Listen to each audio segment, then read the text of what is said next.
Hello sisi njani? Ngiyaphila njani? Ngiyaphila ngikhuluma nobala. Khuluma noMkhosi wakaqulu esikhabini. Macabashe. Yeah, so what's your thing like uze ngani la and inoyenzile kumshado kaMfundisi le engiyithandile mina ngase ngathi ngicela ukukhuluma nawe. Okay, mina I'm the founder and the CEO of Ingozi Bakes.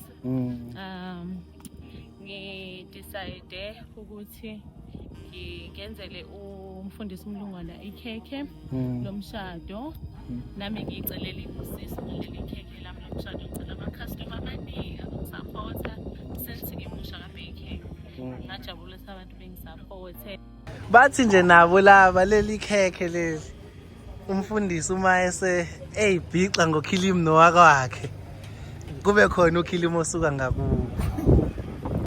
Angibonge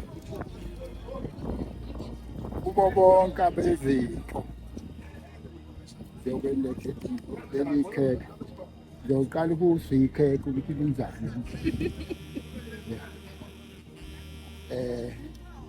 uNkulunkulu anibusise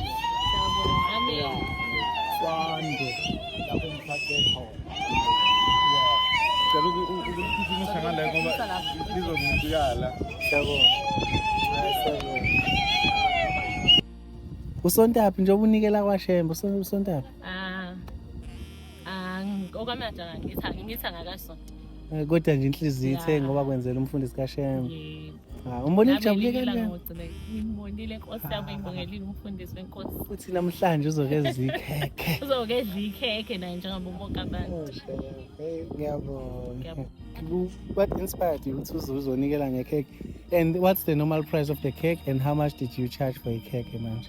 Okay, into eyenza ukuthi nginikele ngekhekhe ingoba bengisegroupini yendaba ngibona izinto abantu abanikela nazo nami senthi ngingenawo kamandla ukuthi ngikhiphe imali ngathi ake nginikele ngomsebenzi wami.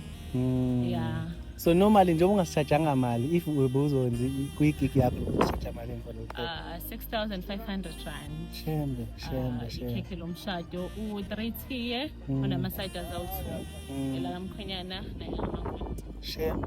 Kodwa you charge 0 rands from 6 point something to awusathi Shembe ngakubusisa. Ngiyabonga kakhulu. Yeah, konje utholakala phi? Esikhawini ngikhona na ku Facebook na ku TikTok.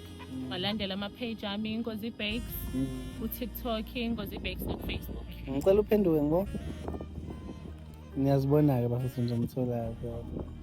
Angisho ukuthi izinqa zakhe bafethu. Shaba bye.